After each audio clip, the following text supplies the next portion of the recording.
We are back on Morning Line. It is our final segment with three terrific guests that really do a great job helping women. I didn't realize specifically it was needed for women, and I think you've made a good case for why this was there. I know there are treatment facilities, though not nearly enough beds for men who are addicted as well, but the Next Door does a great job.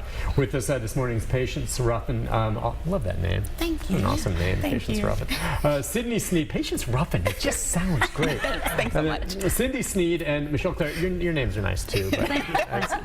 you know, we can take some calls if you want before the end of the program as we make our way through this, but wanted to just hit on a few more issues here as we were going to the break, just the dynamic of the family. And ultimately your goal is to try to, if there is a family in place, and sometimes you get single women, of course, right?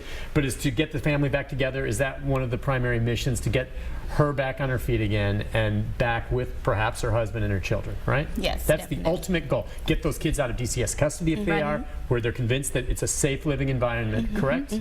Definitely. That is one of our huge things. It's if she's pregnant, we want her to be with her newborn, and if she's already a mom, you know, we want her to be back with her kids and her husband or significant other. And if she is single, we just want her to be living her best healthy life. Those are the key things we have for the women that we treat. So you've been around since 2002, and so I'm guessing you've seen hundreds of women over the years, right? All right, so do you have a statistic on the percentage of relapse when you get one that maybe is successfully finished the program and then they've got to stand on their own? And you know, what's the percentage? It's not 100%, is it? I mean, some people fall back in. Well, that's a moving target because, you know, relapse is a symptom of the disease of addiction. You know, just like someone who has, who's diagnosed with major depression or bipolar may have an episode where they are not feeling so well and they're symptomatic and they're depressed. And so really you're looking at two different diseases that are both symptomatic, that need, you know, specialized treatment in that. So, you know, what the federal government would say is that it takes 5 episodes of care, 5 episodes of treatment in order to get 1 year of sustained clean time. But when you say 5 episodes, meaning you go, you get out, and then you go back, and you get out, or you're talking about 5 weeks or something? Going, receiving help, getting treatment. So meaning that they go out and they relapse, and they go back and they have to do it again. They go out and they relapse and they have to do it again. And so 5 times maybe eventually. And that's a national number. And you know, so you've seen some come back. Yeah, we've seen some come back. We don't see most of them come back.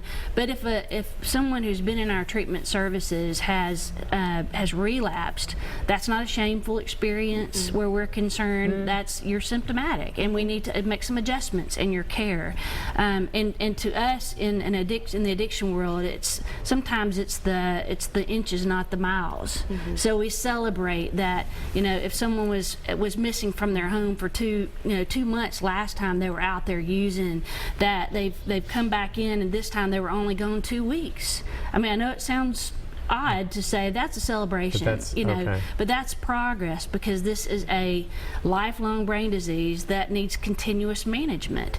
So, you know, when someone is symptomatic, we work with them where they are and say, let's go from here, get a better plan together, revise the treatment plan, if you will, and let's get started again.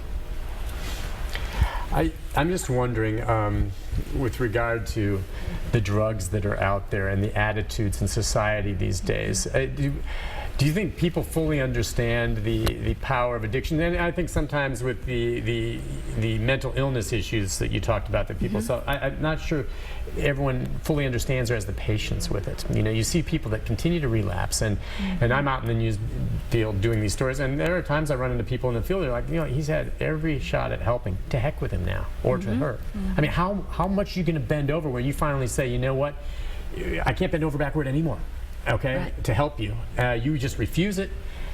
Have at it. We'll see you. I mean, you know what I'm talking about? Society. I mean, you get frustrated with people who just keep relapsing. You wonder, why can't you get it together? But I think that's because people don't understand just how powerful this is. I can't.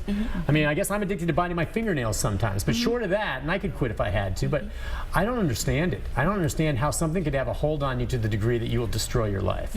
I just don't. Yeah, I think there is this lack of knowledge that is out there, and it's we have made a lot of progress, I believe, in the field of addiction, of getting that information out there.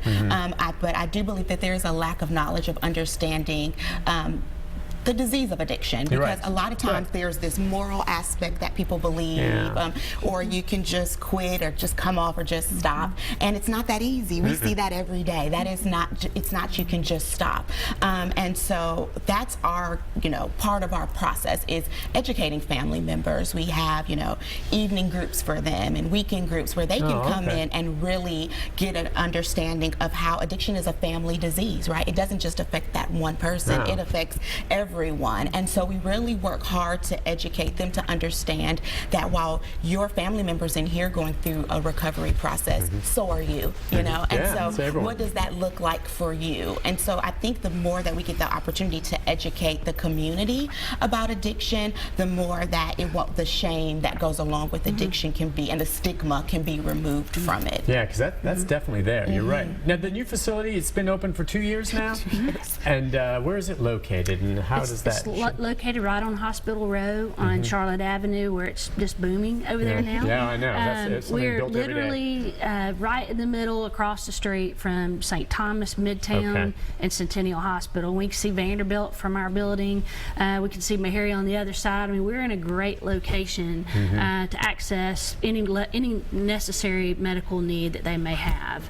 And one thing I wanted to go back and say, Nick, about the, I don't think we can judge families or society for the way they are exhausted with dealing with someone in their loved one or their neighborhood. I think that patients mentioned training, and I think that's why it's so important to have a compassionate, well-trained staff to work with clients and their families, because we see them a little different. If someone continues to relapse, we go back to the drawing board each time and say, okay, well, what was working?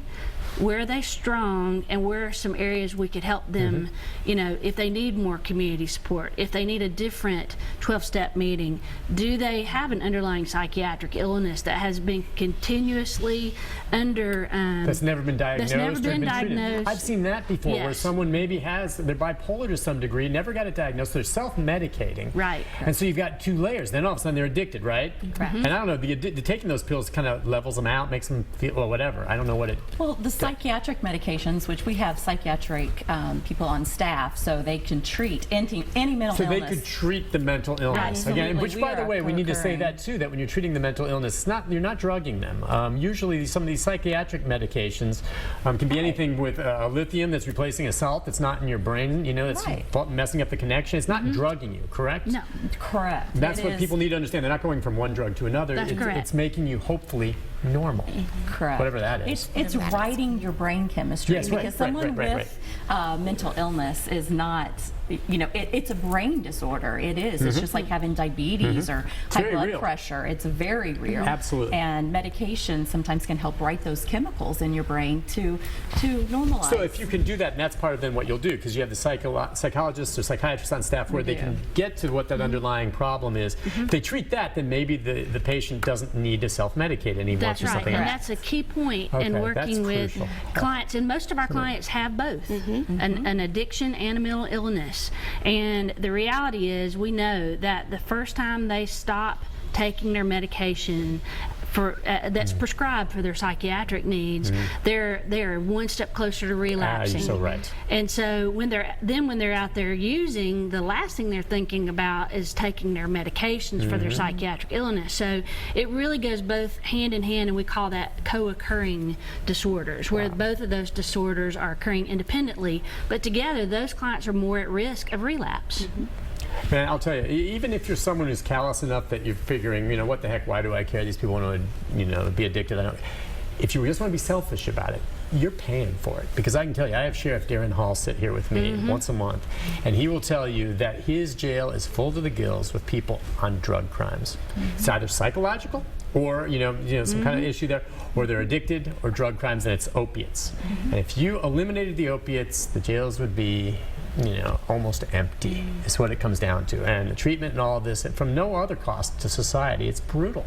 It's just brutal. You want to help these people, I do anyway, first and foremost. But second of all, I don't want to keep paying for them. So I'd like to get them healthy and off the pills so we don't have this locking them up constantly because they're crossing the law. That's what you guys have to do, to get them healthy and all of that. What is there the 800 hotline number? I don't know. Do you guys have that off the top of your head? We'll get that. It's Of course you do. 1-855. Of course you do. Glad you look, asked, and Nick. Mary Elena Ramos has it, but it's 1-855 TND Hope. TND Hope. And if And- they call that, who will answer? They get an answering machine, they'll be on hold for 5 No, minutes? you'll be talking to live human I knew beings. it. I knew it. That's why it's a hotline. Who are well trained in how to ask all the right questions to help someone become more and more motivated to seek treatment. Yeah, and that's really the key then too. And I think we've emphasized if you're sitting at home, you know someone. We had Kathy and some others wondering about getting someone out there. You'll find a way to make them be able to afford to do this, one way or the other, depending on whatever your resources are. Correct. Correct. And there's help out there. And while I talked about relapses, there are a ton of success stories, right? Oh, yes. A ton of them, more of those. So there's always hope, to seek this out, even though you can't see it if you're in the addiction yourself sometimes, right? That's right. Exactly. So reach out for that. And well, you guys let us know when your next fundraisers are, and we'll promote it for you. We appreciate that. Hang out, and as long as, patience is there, I'll be there. I'll be there. All right, listen, thank you very much. I can't reach all the way over there, but thank you for coming on. It's a great thanks for the program. invite. And as long as you've been here, I think a lot of people maybe weren't as familiar with you as they should be, and it's a great resource. We need more beds for this type of stuff, so do. it's wonderful. Great. Thank you all three for coming on. Thank you so much. Thank you. Take a break, and when I do come back, in addition to the program note, I'll make sure that we put that phone number back up for you again in case you want to write it down on how you can seek help. We'll be right back.